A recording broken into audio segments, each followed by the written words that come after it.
Welcome, spiritual hustlers, to 53 Days of Mindfulness with EXO and Hustle, presented by Self Hired. I am so excited to have you here. We're about to spend the next 53 days together sharing and dropping knowledge on how to bring spirituality to your grind so you can balance your growth with your hustle.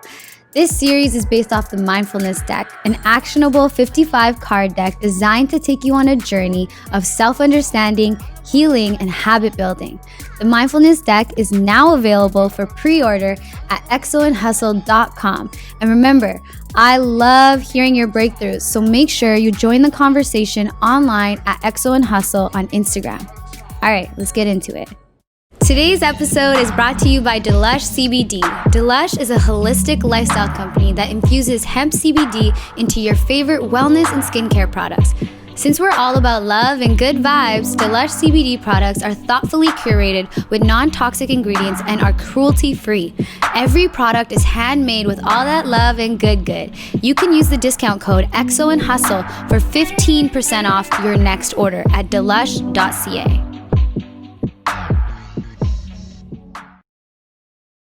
What's up, everybody, and welcome back to 53 Days of Mindfulness. Yo, I am super excited to teach you guys about today's card because this is something that I know will serve us till the day we leave this earth, okay? So today's card is all about seek experienced advice or expert advice, okay?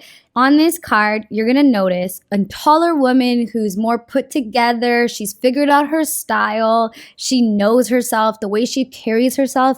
She arrives with presence, right? And she's walking on the seawall in Vancouver at sunset, and she's meeting up with her little mentee. Now, her mentee is, I feel like her style is still finding its groove. And the reason I say style is still finding your groove is because finding your style is so ownersome of how you end up presenting to the world. So I really wanted to showcase that here. Anyways, okay, so then they're cheersing with their two little coffee cups, and you can tell that the younger one is very interested and engaged in what the older one has to offer.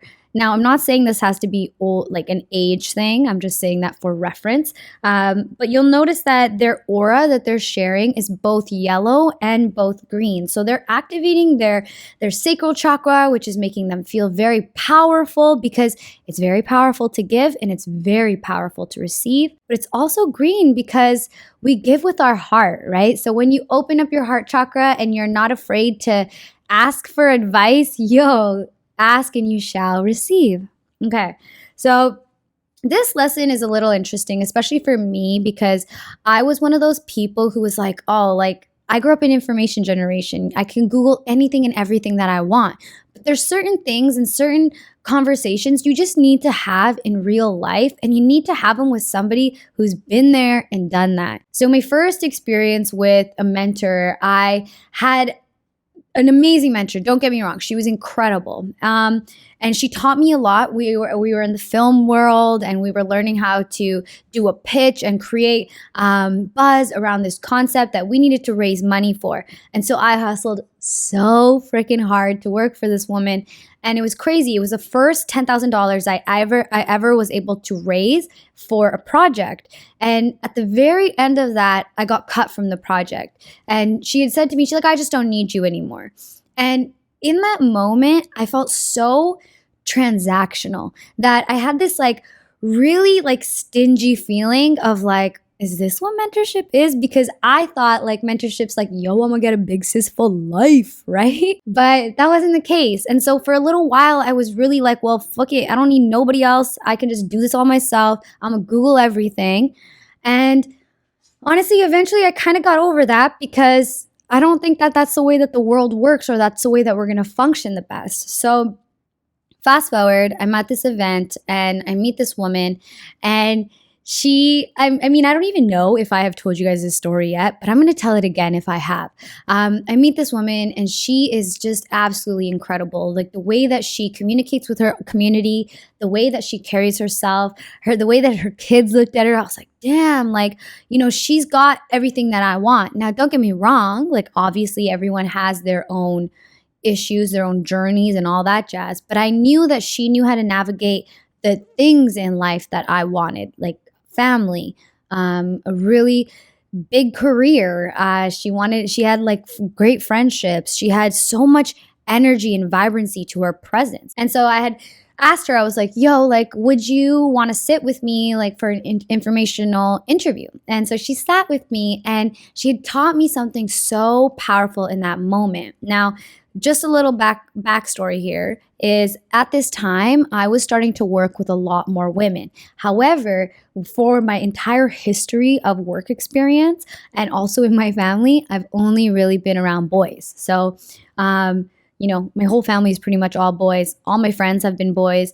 And I used to work in industries that were heavily dominated by men. So me learning how to work with women was a lot of learning. And so I say that without judgment to myself, because I knew that was something that was my journey, right?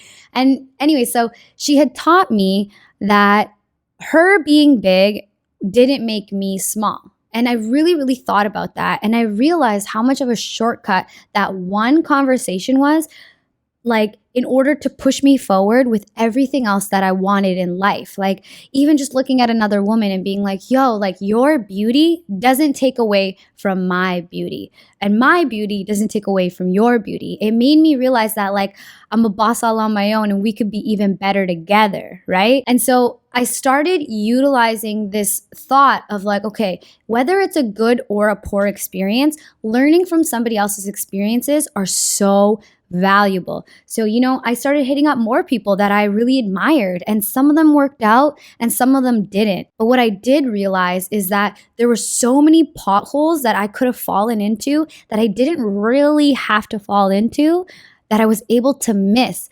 because of these incredible people who are able to guide me along the way.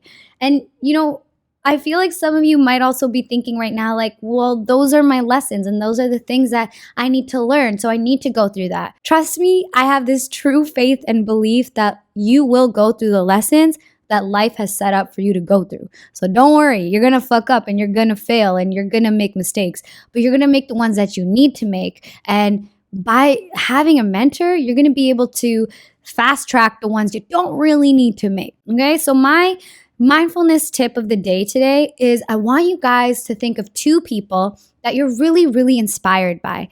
And ask yourself, 1, why are you inspired by them? And 2, what could you give them in value? And then I want you to hit them up. Yo, reach for the fucking stars. Hit them up, DM them, email them, hit them up on LinkedIn and ask them to go for an informational interview. You go and you buy them that coffee. That $5, I promise you, will pay off, even if all you learn is about their character. Okay? So today's Don't Mind My Hustle affirmation is, may I find experienced advice that gently guides me. Continue strengthening your intuition offline by pre-ordering the Mindfulness Deck at exoandhustle.com. If you enjoyed this episode, subscribe and share with all your friends so you can all bring spirituality to your hustle. Until next time, keep being the spiritual hustler you already are.